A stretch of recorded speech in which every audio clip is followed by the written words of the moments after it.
Most lives carry on without ever brushing against miracles. But every now and then a hidden truth fights its way into the light. It doesn't come gently. It shakes the air, pulls hearts to the edge, and demands to be seen. This is one of those moments, a story that lingers because it showed what protection and courage really mean. If it stirs you, don't forget to like, subscribe, and tell us in the comments what part moved you most and where you're joining from. At Bozeman International Airport, with snow drifting softly outside the tall glass windows and voices rising in frustration from delayed flights, Officer Claire Thompson walked her K-9 partner Shadow along the crowded terminal. Claire was a black officer in her late 30s, tall, lean, and known for her steady green eyes that had seen more loss than she ever admitted. She carried herself with quiet authority, every step precise, every glance scanning her surroundings. Yet it was Shadow, the 5-year-old German shepherd at her side, who shifted the atmosphere from mundane to extraordinary. His sudden growl rolled across the polished floor like a low thunder, and within seconds his bark followed, sharp and deliberate. All heads turned, phones raised, conversations cut off mid-sentence. Shadow had locked his gaze on a woman moving gracefully through the crowd, and that bark was not one of distraction or irritation. It was instinct, the kind Claire had learned never to doubt. The woman, dressed in a tailored gray coat and draped in a scarf that screamed wealth, was cradling a baby swaddled in a blue blanket. She looked like any other mother trying to protect her child from the chill of the terminal, but there was something uncanny about the stillness of the small figure in her arms. Not a flinch, not a stir, not even the twitch of a tiny hand when Shadow's bark erupted like a warning shot. Claire's pulse quickened as she tightened her hold on the leash, but Shadow's body was rigid, his tail stiff, his eyes burning with purpose. The woman slowed, startled by the attention, but trying to maintain composure. She pressed the baby closer to her chest, her icy blue eyes flicking toward Claire in annoyance before sliding back to the exit, as if calculating the quickest way out.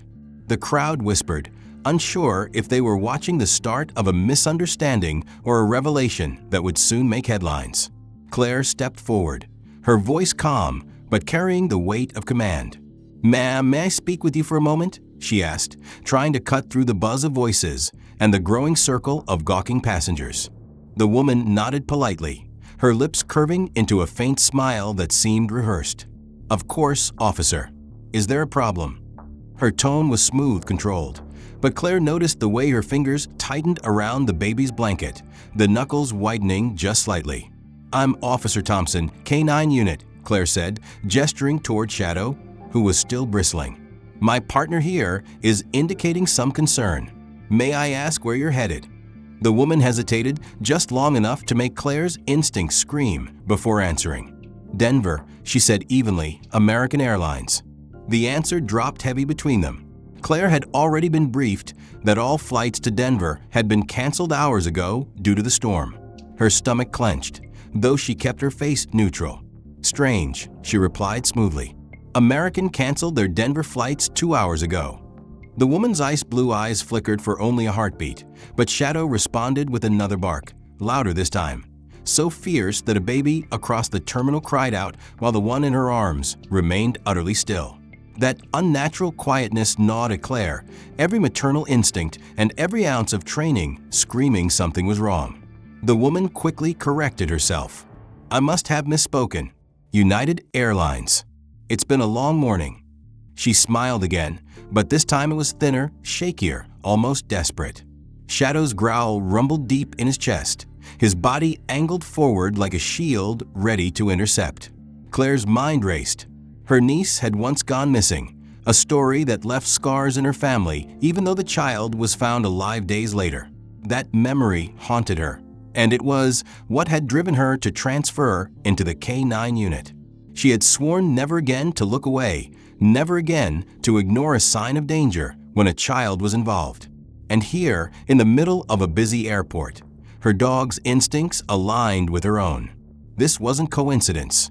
This wasn't a misunderstanding. This was a fracture in the mask of a woman whose story was beginning to crumble. Claire softened her tone, trying to tread carefully. "Ma'am, for your child's safety, I need to see some identification. Yours and his. Just a quick check, nothing to worry about. The woman adjusted her grip on the baby again, shielding his face further, her polished demeanor beginning to slip. I don't see why that's necessary, she said coolly. My baby's sensitive, he needs rest, and we're late already. Shadow lunged forward a half step, his bark cracking like glass across the concourse. The crowd gasped, their murmurs rising. Claire felt her chest tighten, but she didn't command him to stop. Not this time. She trusted him more than she trusted appearances. For an agonizing few seconds, the terminal was suspended in tension. The woman stood rigid, clutching the baby with knuckles white, her eyes darting toward the exit. Shadow stood his ground, body taut, eyes locked on the small, still bundle. Claire pressed a finger to her radio, her voice steady as she prepared to call in backup.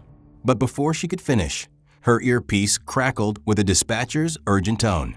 Officer Thompson, be advised. Bolo just came in from Belgrade PD. Missing child, 2 years old. Last seen with a woman matching your description. Possible abduction. Proceed with caution. Shadow had not been an ordinary recruit. He had been found as a pup in the wreckage of a burned trailer outside Missoula, standing guard over the body of the elderly man who had raised him. For 2 days, despite smoke, sirens, and hunger, the young dog had refused to leave. By the time fire crews pulled him out, his paws were blistered and his eyes were clouded with grief. That story reached the ears of a behavioral threat detection trainer, and Shadow was chosen for a program unlike any other. He wasn't trained to sniff out drugs or explosives. He was trained to detect people, to read human behavior, to sense distress and danger that couldn't be explained by sight alone. He had an instinct that no one could rationalize, but every handler who worked with him swore by. That instinct had now fixed itself on the motionless child in Marissa's arms.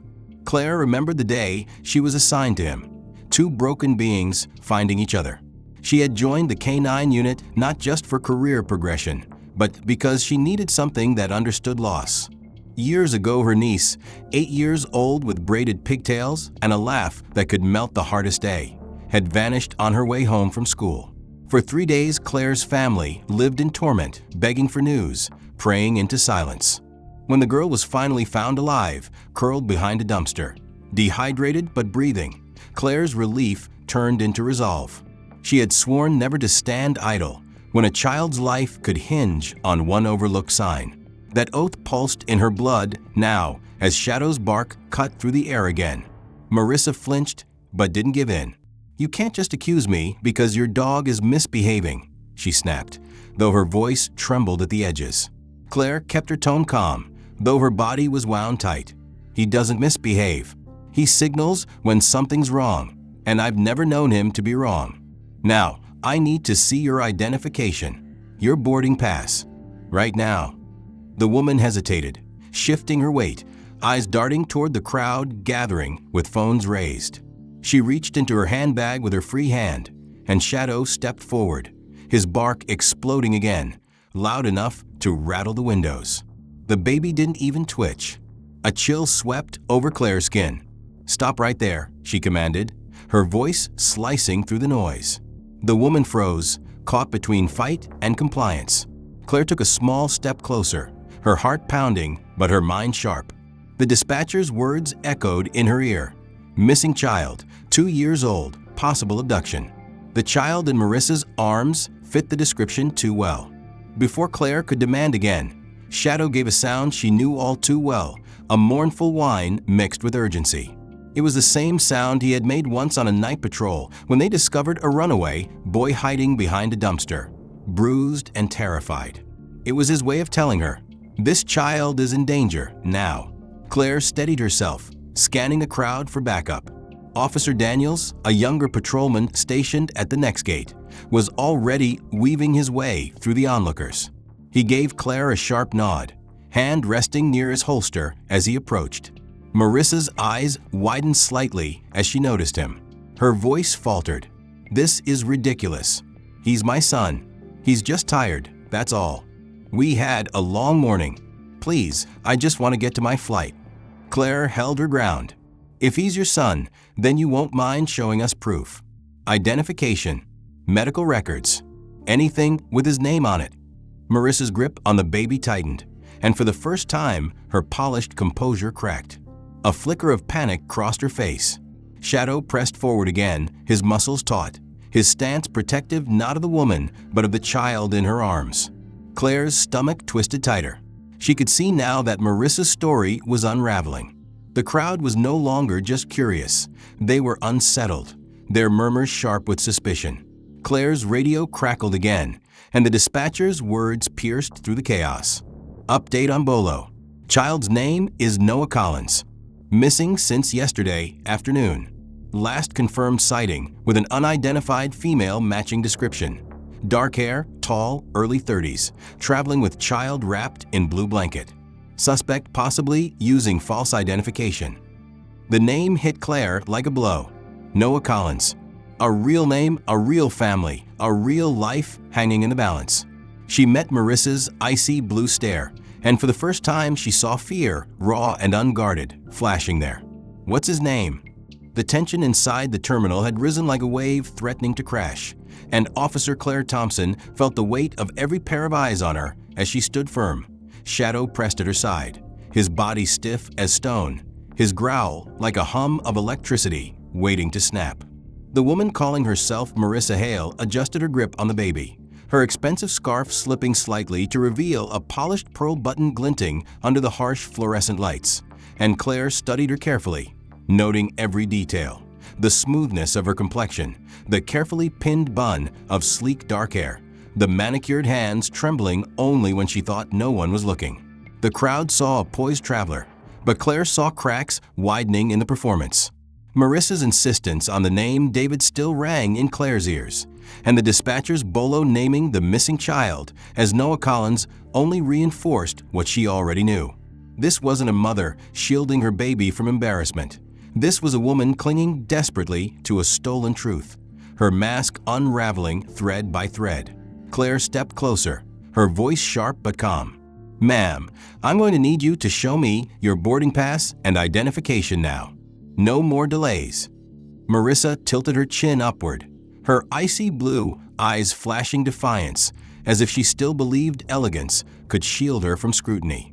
She reached into her handbag, fumbling slightly as she pulled out a leather wallet that gleamed too new, too pristine. She offered it with an almost theatrical sigh, as if insulted by the process. Claire opened it, scanning the driver's license. It read Vanessa Reed, issued in Montana, and Claire's stomach sank deeper. The card edges were crisp, the laminate flawless, no scuffs or signs of wear, too perfect to belong to someone who claimed to be a frazzled traveler.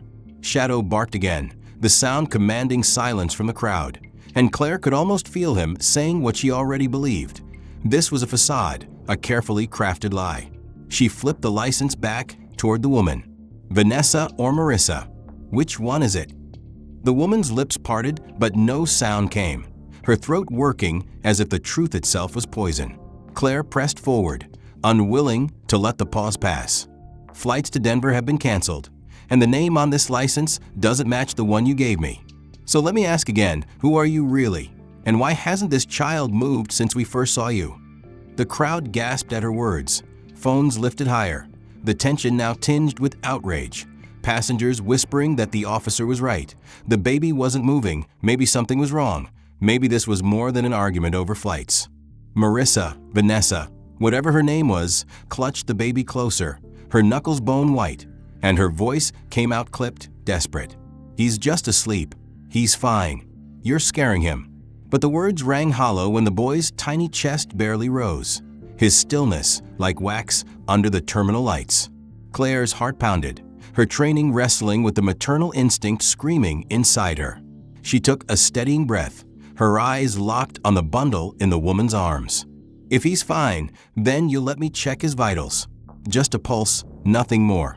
The woman shook her head violently, stepping back, her heels clattering against the tile, her composure now crumbling. "No one touches my baby," she snapped, but her voice cracked at the edges, the ice fracturing into shards of panic. Shadow lunged forward a half step, his bark tearing through the air, forcing her to stop in place. Claire's radio crackled again. "Unit 12, be advised. Belgrade PD just confirmed grandmother of missing child en route to terminal. Possible positive identification imminent. Claire's chest tightened. The cavalry was coming, but the situation might erupt before they arrived. She took another step closer, her hand outstretched but her voice firm. For the child's safety, I need to see his face. The woman's icy eyes blazed with fury, her breathing ragged now, and for a fleeting second, Claire thought she might run. The tension snapped taut, passengers holding their breath, the hum of the airport announcements eerily out of place against the standoff unfolding at Gate 4. Shadow shifted his body, angling himself directly between the woman and the exit, his growl a steady drumbeat of warning, his amber eyes never leaving the child. Claire knew he wouldn't let her bolt, but she also knew desperation made people dangerous. She had seen it too many times before, the wild edge of someone clinging to a lie because letting go meant losing everything. Claire's mind raced back to her niece's return years ago, the fragile hug, the relief, the knowledge that it could have gone differently if no one had listened to their instincts. She would not let that happen here, not on her watch.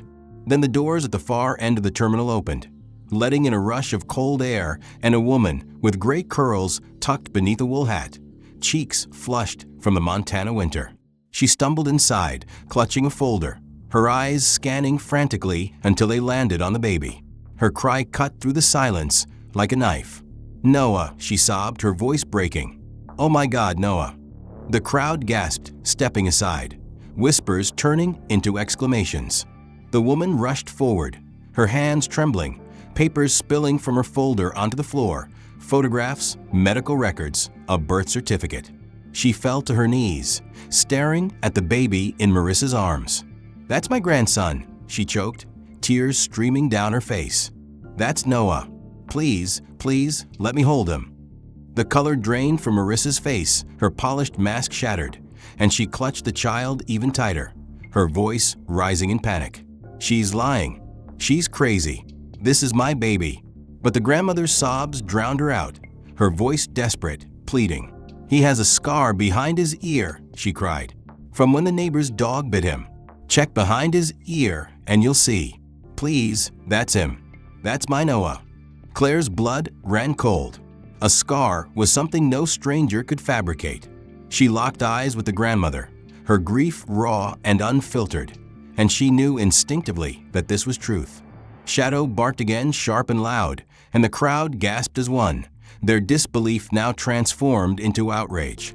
Claire moved forward, her hand steady as she said firmly, "Ma'am, I'm going to have to ask you to stop resisting and come with us for further questioning." Now, for a heartbeat, everything hung in unbearable stillness, the air thick with shock and sorrow, the truth pressing hard against the fragile walls of denial. Shadow's growl rumbled once more, and Claire knew the moment of reckoning had come.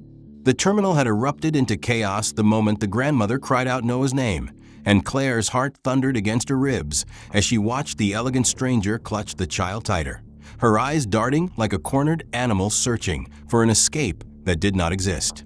The photographs spilled across the polished floor were undeniable. Snapshots of a laughing toddler, curls tumbling over his forehead, the kind of innocent joy that could never be faked. Shadow stood rigid, blocking the woman's path, his growl vibrating through the air like the pulse of justice itself. Claire raised her hand, commanding silence from the crowd, and her voice rang steady even though every muscle in her body trembled with urgency. "Step back," she ordered the bystanders. "This is a law enforcement situation." The crowd shuffled backward reluctantly, though their phones stayed raised, recording the raw theater of desperation unfolding in real time. The grandmother sobbed, pleading again for her grandson, her voice frayed with years of loss, while the woman calling herself Marissa, Vanessa, Rachel, whatever name she clung to snapped, "She's delusional. She doesn't know what she's saying. This is my baby, not hers." But the lie was unraveling too fast, and the harder she clung to it, the more it slipped through her manicured fingers. Claire stepped closer, her eyes locked on the child bundled so tightly in the blue blanket. His face was pale, far too pale for comfort, his lips tinged with the faintest shadow that no healthy child should carry. Most damning of all was his stillness. No small kicks, no squirming, no startled reaction to Shadow's furious barking or to the shouts that echoed off the terminal walls. Claire's instincts screamed what her eyes now confirmed. The boy wasn't just sleeping, he was in danger. She reached forward cautiously, her voice calm but unyielding. "Ma'am, for his safety, I need to check the baby. This isn't negotiable." The woman's grip tightened, her eyes flashing with fury. "You will not touch him," she snapped, her voice sharp as glass, but her hand trembled, betraying the terror beneath. Shadow stepped forward, lowering his head, his growl building into a bark that cracked through the air and froze the woman where she stood. Claire's radio crackled again, the dispatcher's voice cutting through the noise. "Officer Thompson, be advised, medical support is on standby. Repeat, paramedics en route. Proceed with extreme caution. Child may be in medical distress." Claire's chest tightened further. She knew she had seconds to act before the situation tipped into tragedy. Her voice sharpened. "Either you let me examine him now, or you'll answer for what happens if we don't." For a long heartbeat, the woman's defiance held, her icy blue eyes burning with stubborn denial. But then Claire reached for the blanket, her hand steady and deliberate, and Shadow's bark exploded again, a sound so fierce the woman flinched involuntarily. The corner of the blanket slipped just enough for Claire to glimpse the boy's face. Her stomach dropped. His cheeks were round, his curls soft and brown, but his skin was unnaturally pale, waxen under the fluorescent lights, and his tiny chest barely rose with shallow, stuttering breaths. A pulse check at his wrist revealed the faint throb of life, but weak, fragile, a candle flame ready to flicker out. Claire's throat tightened as she looked back up at the woman, her voice fierce now. "What did you give him?" The stranger's lips trembled, her voice a hushed rush of panic. "Nothing serious, just something to help him sleep, just so he wouldn't cry. He cries so much." Claire's voice cut like a blade. "What did you give him?" The woman stammered, her mask splintering. "Children's Benadryl," she admitted, panic flashing in her eyes. "He'll be fine, he's just asleep, I didn't mean," the grandmother gasped, collapsing against a nearby chair, tears pouring down her face. "Noah, oh God, my baby." Claire signaled Daniels, who had moved into position just behind the suspect. "Custody now." Daniels stepped forward, handcuffs ready, but the woman jerked backward, clutching the baby desperately as if her grip alone could prevent the unraveling of her lie. "You can't take him, he's mine," she cried, her voice breaking into hysteria. But Shadow lunged forward, barking so loudly that passengers screamed and stumbled back, and the woman froze under the raw authority of the German Shepherd. In that instant, Daniels wrenched the baby from her arms with practiced care, and Claire caught him, pulling the fragile child against her chest, her heart nearly breaking at the weight of his frailty. The boy stirred faintly, a whimper escaping his lips, and Claire whispered fiercely, "I've got you, Noah. You're safe now." Paramedics burst through the terminal doors with their stretcher, their medical kits clattering against the floor as they rushed forward. Claire laid Noah gently into their arms, her hands trembling with both relief and terror.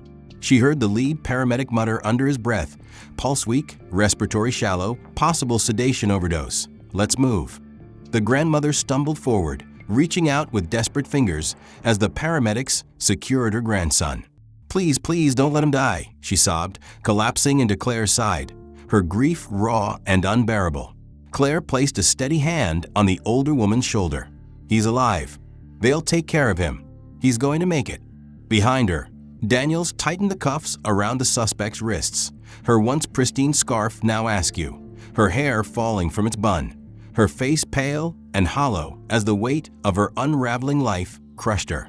She looked less like an elegant traveler and more like a broken woman exposed to the world. Shadow stood tall between her and the fleeing glances of the crowd, his presence no longer just a warning, but a declaration of guardianship. Claire straightened, her eyes sweeping the gathered passengers. This child was in danger. My partner saved him before it was too late. Let that be clear. Silence fell heavy, broken only by the soft whimpers of the grandmother and the hurried voices of the paramedics as they rushed Noah out of the terminal and toward the waiting ambulance.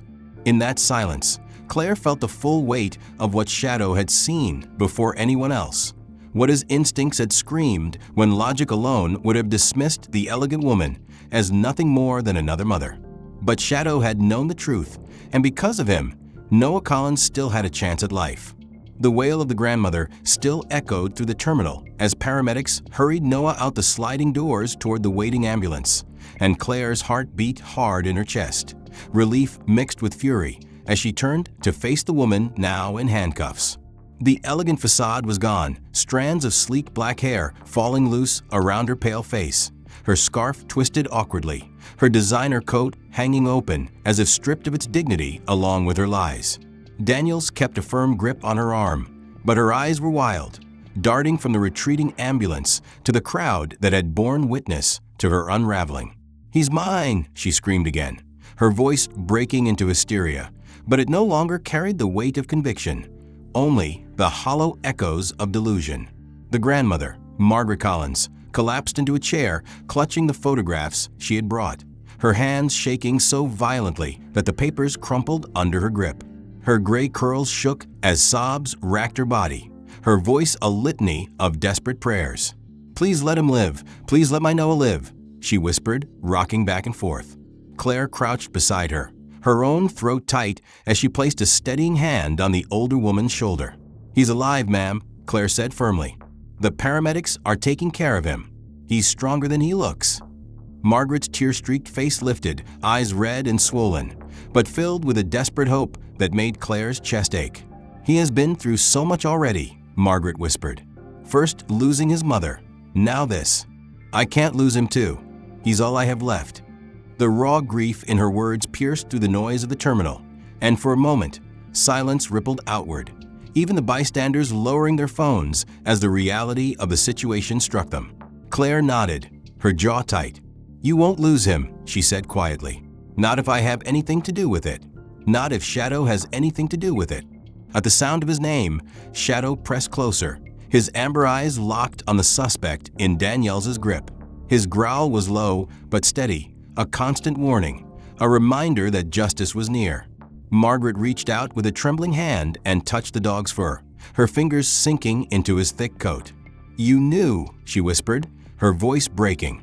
"You knew before anyone else. You saved him." Shadow leaned gently into her hand, his body softening under her touch, as if understanding the gratitude pouring from her heart. Claire felt her throat tighten again, but she forced herself back to the task at hand. She rose, facing Daniels. "Get her processed at the station. I'll join after checking on Noah." The suspect jerked against the cuffs, her voice sharp and frantic. "You don't understand. He's mine. They promised me he would be mine." Daniels dragged her toward the exit, her cries echoing across the terminal like the unraveling of a fragile mind. The crowd parted, silent now, their whispers filled not with doubt but with condemnation. Claire's radio crackled again. "Unit 12. Ambulance is en route to Bozeman Deaconess Hospital. Child is sedated but stable. Pulse improving." Claire let out a breath she hadn't realized she was holding, a weight lifting from her chest even as the fight was far from over. She turned back to Margaret, who still clutched the crumpled photos like lifelines. "Come with me," Claire urged gently. "We'll go to the hospital together." Margaret nodded weakly, rising on unsteady legs, her grief-worn body leaning heavily on Claire's support. Shadow walked beside them, his body poised and protective, every step a silent declaration that he would not let harm come to the boy again. As they moved toward the doors, Claire's mind replayed the suspect's words, her shrill insistence that the boy was hers, that someone had promised him to her. It wasn't the desperate lie of a cornered woman. It was the chilling echo of manipulation. Claire knew then this was bigger than one broken stranger clutching at delusion. This was a thread leading to something darker, something that had orchestrated the abduction of Noah Collins. Outside, snowflakes drifted gently, a cruel contrast to the storm of emotion that raged within.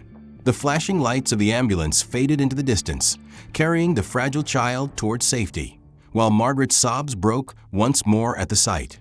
"Hold on, Noah," she whispered into the cold night air. "Grandma's here. I won't let go again." Claire squeezed her shoulder, her voice quiet but fierce. We'll find out who did this to him. I promise." Shadow barked once, sharp and decisive, his gaze fixed on the vanishing ambulance lights, as if vowing the same. Behind them, the terminal slowly returned to its rhythm, but the echoes of what had happened lingered in the air, stamped into the hearts of everyone who had witnessed it. Phones lowered, tears wiped, passengers whispering about the black officer and her remarkable dog who had refused to ignore the stillness of a child. Claire glanced back once, meeting the eyes of strangers who now looked at her with gratitude and awe. But she knew this wasn't about her, or even about Shadow's instincts. This was about a grandmother's cry for justice, a child's right to safety, and the first unraveling of a larger truth that had yet to be revealed. The night air outside the terminal was sharp, filled with the wail of sirens as the ambulance carried Noah away, and Claire felt the weight of responsibility pressing heavier on her shoulders than the cold Montana wind ever could. Margaret leaned against her for support as they followed to the parking area where another cruiser would take them to the hospital.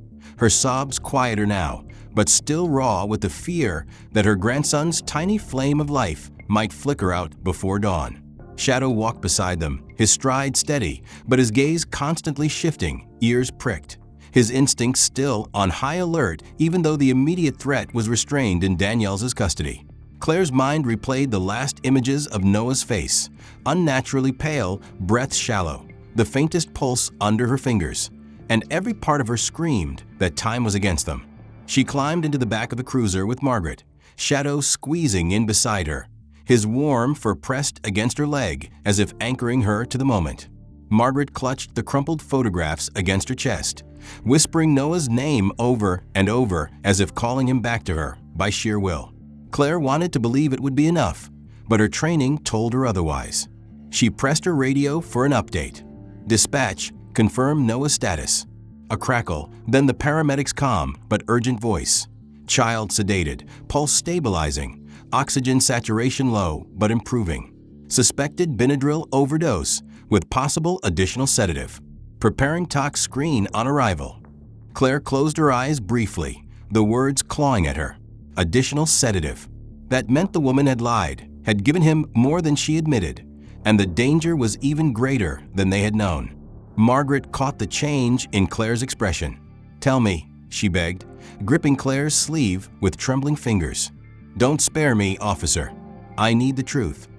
Claire looked into her weary eyes, the grief carved deep like canyon walls, and she spoke honestly. "He's alive. He's fighting. But he's been given something stronger than she admitted. The doctors will know soon." Margaret closed her eyes, tears slipping down her weathered cheeks. "He's all I have," she whispered again. "I lost my daughter, and he was my reason to keep going. If I lose him too, I don't know if I can keep breathing." Claire felt her throat tighten, memories of her own niece's disappearance resurfacing, the nights spent praying for one more chance. She placed a steady hand over Margaret's. "You're not going to lose him. He's strong, and he's not alone. He has you. He has all of us now." Shadow pressed his head against Margaret's lap, a soft whine escaping him, and Margaret broke into sobs again, her hands tangling in his fur as though clinging to the hope he represented. At the hospital entrance, fluorescent lights spilled across the parking lot as the ambulance doors opened and paramedics rushed Noah inside, his tiny body dwarfed by the stretcher and medical equipment. Claire and Margaret hurried after them, Shadow leading the way, his nails clicking against the tile as they entered the sterile halls of the emergency wing. Doctors and nurses moved quickly, voices clipped and focused, and Claire watched helplessly as Noah was wheeled into a trauma room, the door swinging shut behind the team. Margaret collapsed into a chair in the waiting area, her hands shaking violently as she rocked back and forth, whispering prayers into the hollow space around her. Claire stood guard nearby, Shadow at her side, her jaw clenched as she scanned the hallways, every sense alert not just for news, but for danger. The words of the suspect still echoed in her mind. "He's mine. They promised me he would be mine." And they gnawed at her with the certainty that this was not random, that someone had orchestrated Noah's abduction with precision. A nurse finally emerged, her scrubs flecked with faint smudges of ink, her face professional, but not without compassion. "He's stable," she said softly. "We've administered treatment to counteract the sedatives. He'll need monitoring overnight, but his vitals are improving." "He was lucky," Margaret cried out, relief flooding her body as she folded forward, her face buried in her hands, sobs of gratitude breaking through her exhaustion. Claire felt the knot in her chest loosen, just enough to let out a shaky breath. Shadow whined again, leaning into Claire's leg, and she reached down to stroke his head, whispering, "Good boy. You saved him." But the nurse's next words sharpened Claire's attention. "We ran the initial tox panel. It wasn't just Benadryl. There were traces of clonidine in his system. Stronger. Prescription grade. Whoever gave it to him knew it would sedate him completely." Margaret gasped, horror flashing across her tear-streaked face. "She tried to kill him?" The nurse shook her head carefully. "It looks like the intent was sedation, not death, but the dosage could have been fatal if not caught in time." Claire's stomach turned. This was no desperate mother soothing a fussy child. This was deliberate, calculated, controlled. She exchanged a look with Shadow, his amber eyes burning with the same fierce instinct, and she knew they were only scratching the surface of something far darker. Daniels called from the station minutes later, his voice low and serious. "Claire, you're going to want to hear this." The suspect finally cracked. "She says she was told to take the boy, that he wasn't Noah, that he was her son reborn. Some doctor put that in her head. Name came up, Evergreen Institute. Ring a bell." Claire's blood chilled. Evergreen. She had heard rumors of the facility tucked away in the Montana woods, whispered among law enforcement circles as a therapy retreat with unorthodox methods, but nothing had ever been proven. Now it stood at the center of a case that had nearly stolen a child's life. She looked back through the window at Noah, his tiny chest rising and falling more steadily now under the watchful eyes of machines. And she swore silently that no matter how deep this went, no matter how many lies had been spun, she would uncover the truth. Margaret reached for her hand, her voice hoarse. "Promise me," she pleaded. "Promise me you'll make them pay for what they did." Claire squeezed her hand, her own eyes hard with resolve. "I promise. They'll never hurt another child again." Shadow barked once, sharp and resolute, the sound echoing through the sterile hallway like a vow sealed in the presence of angels and witnesses. The halls of the hospital carried a heavy quiet as Noah lay under close observation, machines humming steadily at his bedside, and Margaret stayed pressed against the glass window, her trembling hand never leaving the pane, as if her presence alone could anchor the boy to life. Claire stood nearby, her eyes fixed on the grandmother's fragile figure, while Shadow sat at her feet, his ears pricked and gaze sharp as though he sensed danger had not yet left them. Claire's radio buzzed, Danielle's voice coming through with a low urgency. "Claire, we've confirmed her identity. She's not Marissa Hale, not Vanessa Reed. Her real name is Rachel Dawson. No record of custody for any child. No ties to Noah's family. She's been living under aliases for years, moving from state to state. And get this, she has a documented history of psychiatric treatment, including stays at facilities tied to Evergreen Institute." Claire's stomach tightened as she absorbed the words, the pieces of the puzzle fitting together in ways that chilled her more than the Montana winter ever could. She looked to Shadow, who whined low, the sound almost mournful, and she whispered, "We were right. She never belonged to him. She was a puppet on someone else's strings." Margaret turned from the window, her voice brittle. "Rachel Dawson? Who is she? Why would she take my Noah?" Claire steadied her tone, though inside she boiled with fury. "She's someone who was manipulated, someone who was told lies by people who preyed on her grief. She believed Noah was her child reborn, and Evergreen fed that delusion. But she's not the mastermind. Someone bigger put this into motion." Margaret's eyes filled with anguish. So she risked his life because of some sick fantasy? Because someone told her my grandson was hers? Her voice cracked under the weight of disbelief, and she collapsed into a chair, clutching the torn folder of Noah's photographs like a shield against the cruelty of reality. Claire crouched beside her, her voice steady. She endangered him, yes, but we're going to stop the people who planted the idea in her mind. We're going to end this. At that moment, Daniels arrived at the hospital, his coat dusted with snow, his expression grim. He carried a thin file folder and set it on the table beside Margaret. I pulled what I could from her belongings before we processed her. Fake IDs, credit cards, but also this.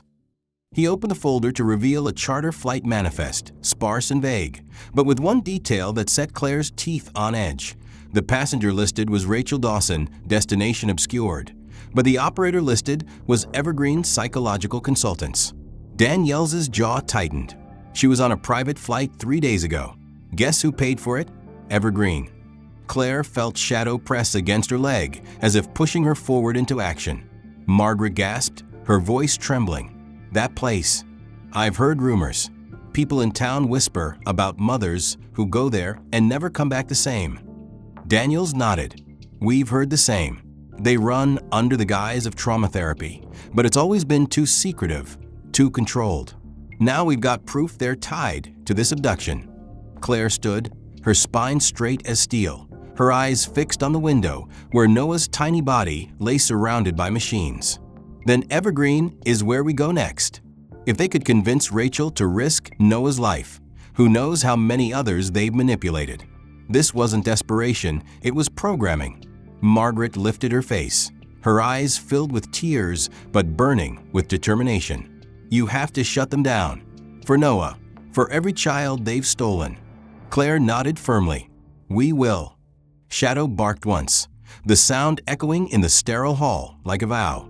Minutes later, Claire and Daniels entered the secure interrogation room at the station, where Rachel Dawson sat slumped in her chair, her hair tangled, mascara streaked down her cheeks. Her once perfect posture collapsed into a shell of what it had been. She looked up as Claire entered with Shadow at her side, her eyes wild but strangely hopeful. You don't understand, Rachel whispered hoarsely. They told me he was mine. They showed me proof. His eyes, his birthmark, it was all the same. He was my Charlie, my baby who died. They told me I could have him back. Claire's jaw tightened as she leaned across the table, her voice firm.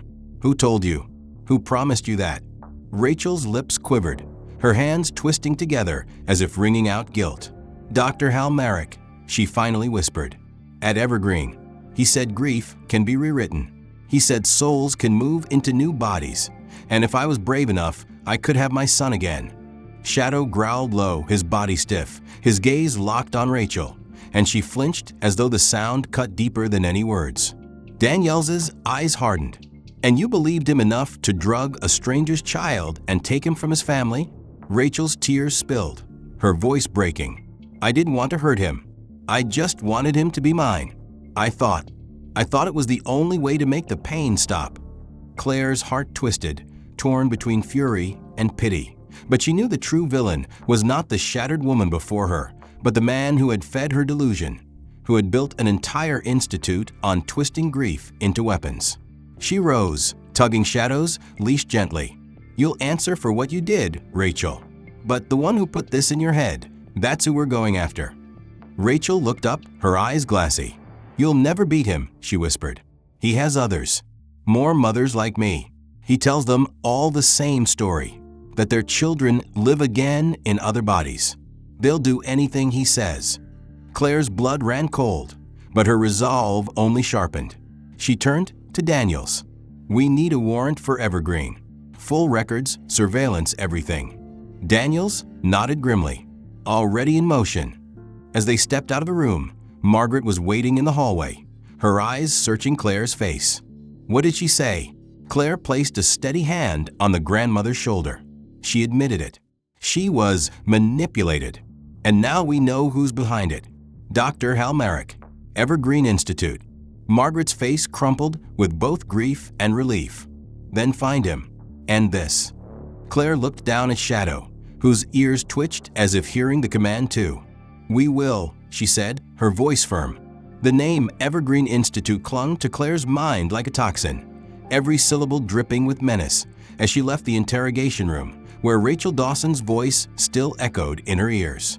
Margaret had remained at the hospital, refusing to leave Noah's side, her hope fragile but burning as monitors beeped steadily beside her grandson's small frame. Claire knew she could not sit still while Noah's future hung in limbo. Not when the source of his suffering was rooted in a place hidden in the Montana woods, a place built by a man who twisted grief into chains. Daniels was already coordinating with the county attorney to secure a warrant, his voice low but determined as he spoke into his phone about records, searches, and evidence. Claire waited in the hallway, Shadow pressed against her leg, his body warm and steady, his amber eyes fixed on the doors ahead, as if sensing the path they were about to take.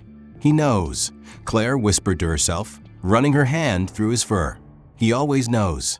Hours later, the warrant arrived, signed and sealed, granting them access to Evergreen Psychological Consultants, also called Evergreen Institute by those who whispered about its shadowy practices.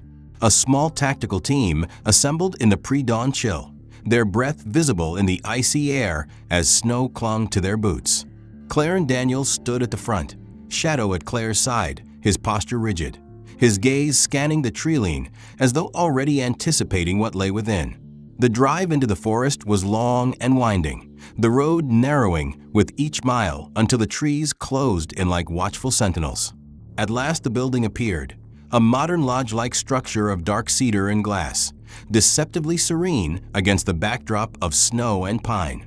But Claire felt the weight of it the moment they stepped out of their vehicles, the false calm, the unnatural stillness, the hum of secrets buried deep in its walls. A young receptionist with ash blonde hair sat behind the sleek front desk when they entered, her name tag reading Kendra Vale. She looked startled but attempted a professional smile, though it faltered when her eyes fell on Shadow, who stood tall, his gaze locked on her like he saw something beneath her skin. "Detective Barnes, Gallatin County," Claire announced, her voice clipped.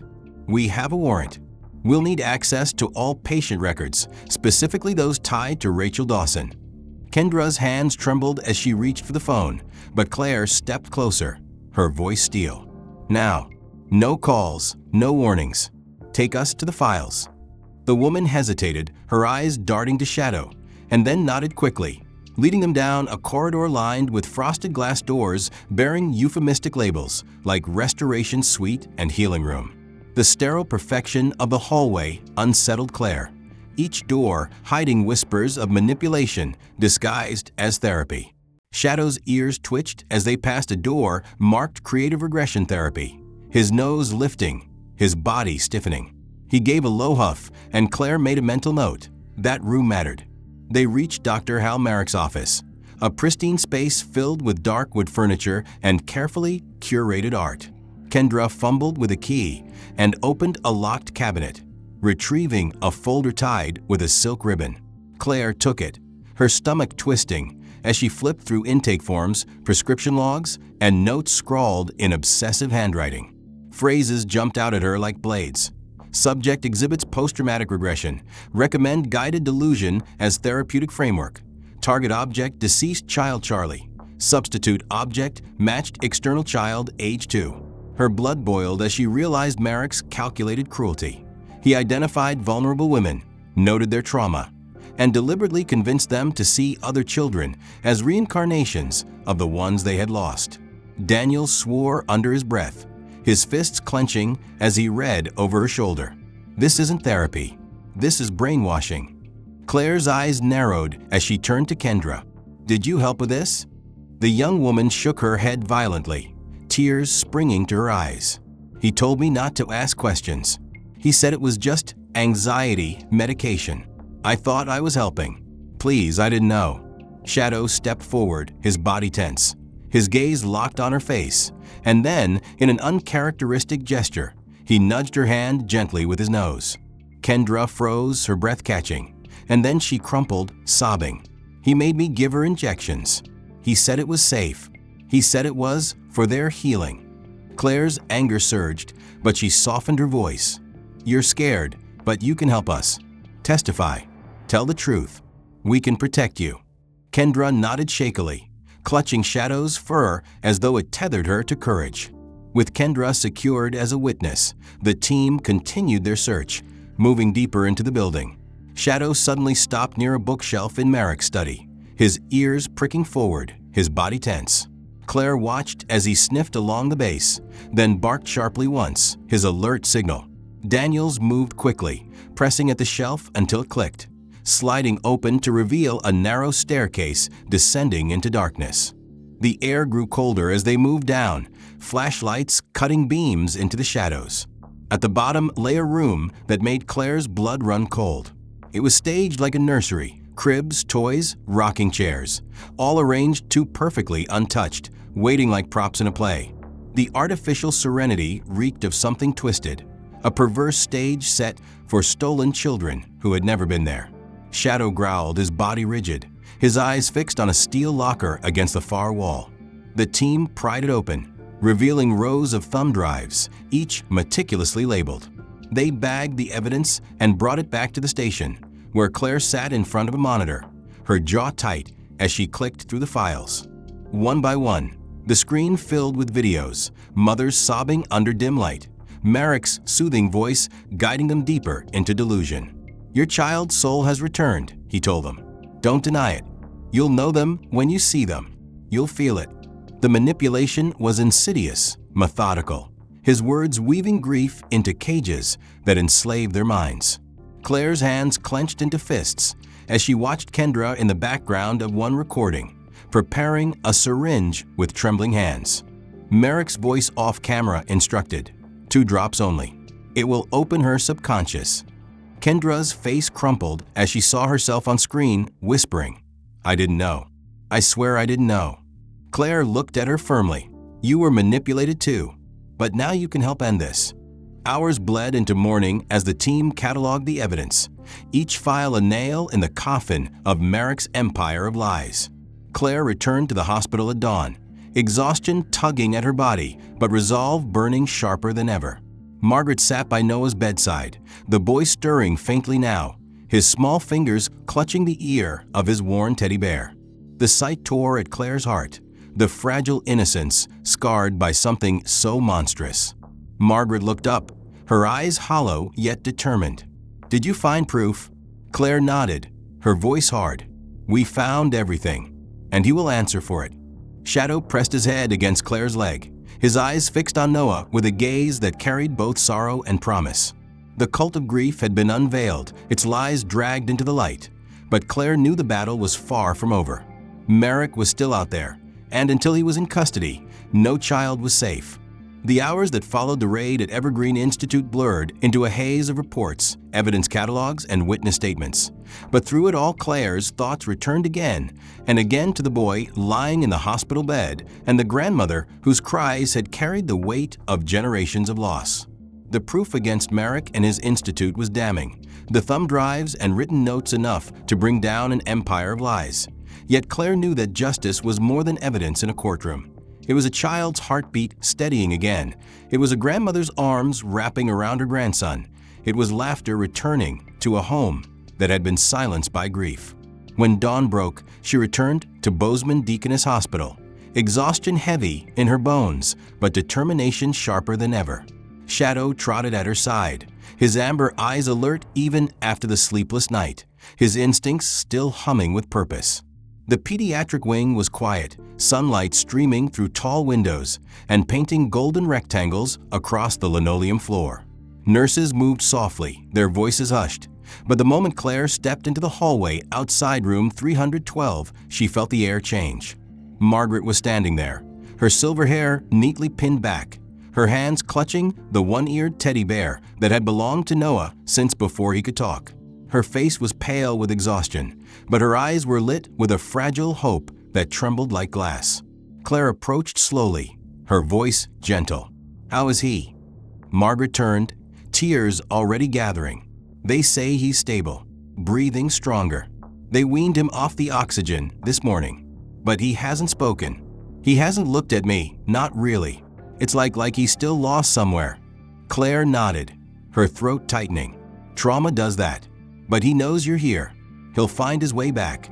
Shadow moved forward then, slipping into the room with quiet confidence, his paws clicking softly against the floor.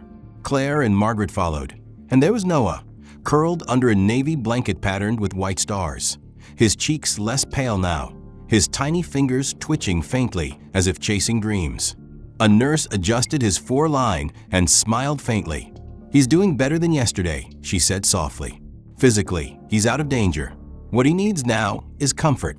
Margaret stepped closer, her knees trembling as she lowered herself into the chair beside the bed. She held up the teddy bear, her voice breaking. "Noah, sweetheart, Grandma's here. Do you remember your bear?" For a long moment the boy's gaze was distant, unfocused, his brown curls falling into his eyes. Then, slowly, he turned his head toward her voice. His small hand lifted, hesitated, then reached out to brush the soft ear of the toy. His lips parted, and a faint sound escaped, hesitant at first, then clearer, stronger. "Bear." Margaret broke into sobs, clutching his tiny hand to her lips. "Yes, baby, you're Bear. Grandma's here." Shadow climbed onto the edge of the bed carefully, lowering his head until Noah's fingers brushed his fur. The boy blinked, and then a small giggle bubbled out, high and sudden, breaking the silence like sunlight piercing a storm. "Sha," he murmured, his hand gripping the dog's ear. Shadow whined softly, pressing his muzzle against the boy's chest, and in that instant Claire felt tears sting her eyes. Margaret collapsed forward, wrapping her arms gently around Noah, sobbing into his curls. "You're safe, my love, you're safe now. You're home." The room became sacred in that moment, filled with the raw weight of love reclaimed and innocence restored. Nurses stepped back, their eyes shining, giving space to a reunion that no medical chart could measure. Claire turned away slightly, wiping at her own eyes, her chest aching with both sorrow and joy. She felt Shadow's body press against her leg, his steady presence grounding her in the moment. She whispered to him, "You did this. You brought him home."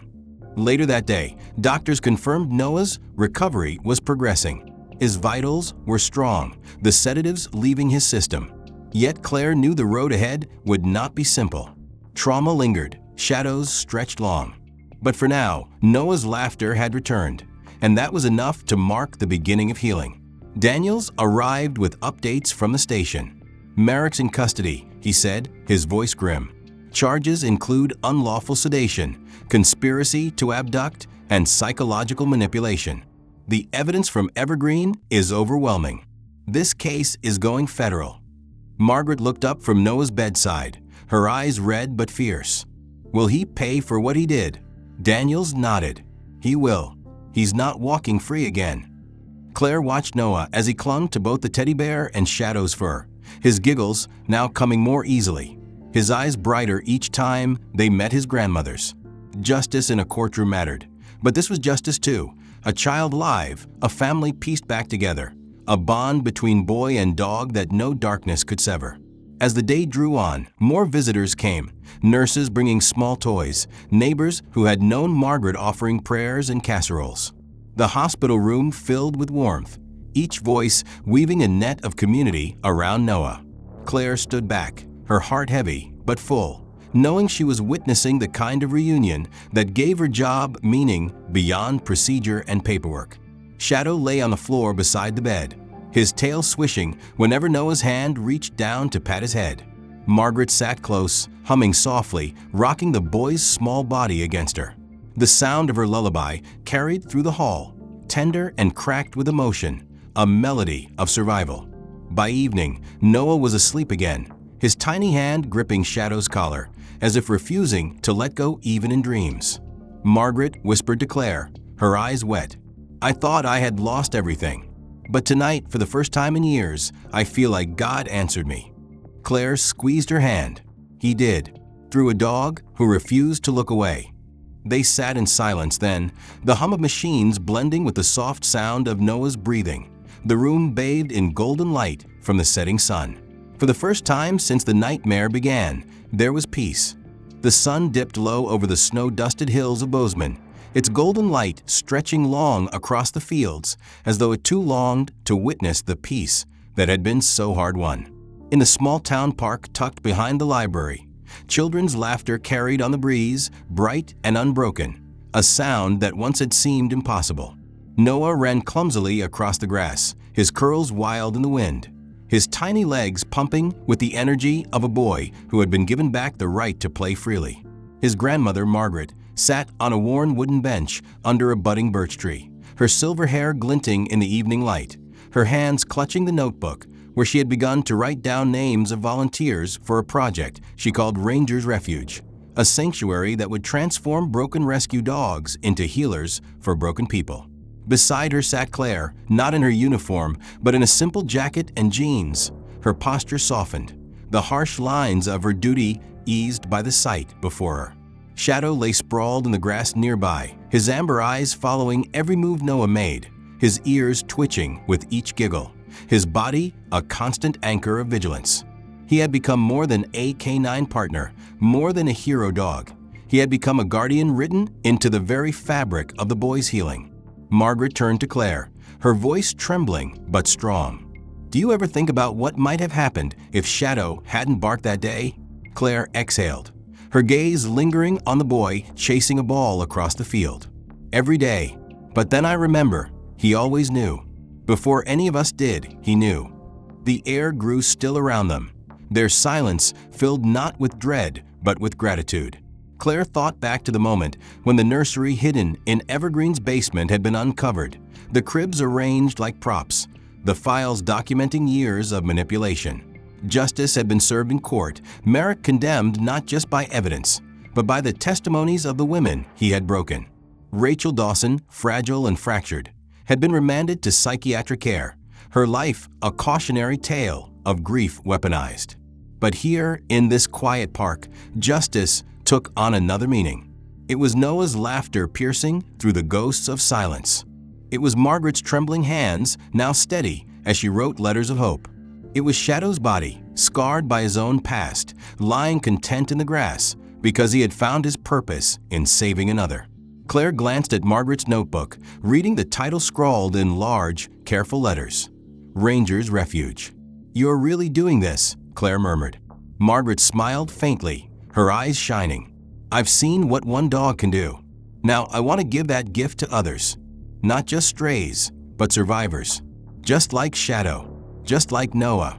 Claire felt tears burn her eyes, but she let them fall freely. "You're turning pain into purpose," she said softly. "That's what real healing is." The boy's laughter interrupted them as Noah toppled into the grass, Shadow bounding to his side, nudging him gently back onto his feet. Noah squealed with delight and threw his arms around the dog's neck, burying his face into the thick fur. Claire watched, her chest aching with pride and tenderness.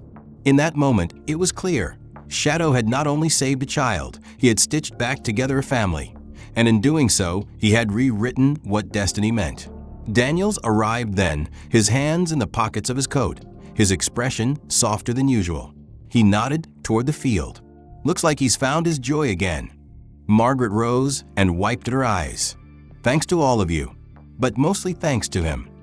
Her gaze landed on Shadow, and the dog, as though sensing the weight of her gratitude, lifted his head and barked once, a sound clear and strong, echoing across the open field. Daniels smiled faintly. "You know, the county wants to honor him officially. Medal, ceremony, the whole thing." Claire shook her head gently. "He doesn't need medals. He just needs this. A boy to protect, a family to love, a place to run free."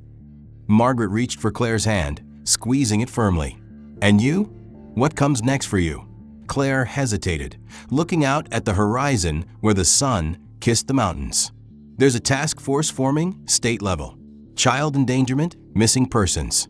It'll mean travel, but I can't unsee what we found at Evergreen. I can't walk away from the others who are still out there waiting for someone to believe them. Shadow and I were built for this." Margaret nodded, pride glistening in her eyes. "Then go. Find them. Save them. Just promise you'll come back here sometimes to remind us that even in the darkest storms, there are guardians watching." Claire smiled, her throat tightening. "I promise." The evening deepened, the air filled with the scent of pine and fresh earth as the last light painted the sky in shades of fire and rose. Noah threw the ball again, Shadow darting after it with a burst of strength that seemed endless, his body alive with purpose. Margaret looked on, whispering a prayer of thanks that her grandson had been returned, that a stranger's cruelty had been undone by a dog's instinct. Claire sat back on the bench, letting the peace of the moment soak into her bones. For all the horrors she had seen, for all the battles still ahead, this was the truth worth fighting for: the laughter of a child, the embrace of family, the quiet guardians who walked beside them, unseen yet unwavering. And as the stars began to pierce the darkening sky, she whispered a vow not just to Noah, not just to Margaret, but to every unseen child waiting in silence. We will not look away. Shadow returned then, the ball held gently in his mouth, his eyes reflecting the twilight. He dropped the toy at Noah's feet, tail wagging, and for a fleeting moment it seemed as though he understood every word, as though he too carried the promise within him. Sometimes angels do not come with wings. Sometimes they come with fur, with steady eyes, with a bark that refuses to be silenced. And in those moments, when the world trembles under the weight of grief and cruelty, they remind us that hope still lives, that light still finds its way, and that love, fierce, protective, unyielding, can carry us home. The end. If this story touched your heart, make sure to hit that like button and subscribe so you don't miss the next one. I'd love to hear what part of this story stayed with you most. Was it the grandmother's cry, the reunion in the hospital, or Shadow's final bark of promise? Tell me your thoughts in the comments, and let me know where in the world you're watching from. Your voice matters here, and your support helps us keep sharing stories of courage, love, and hope.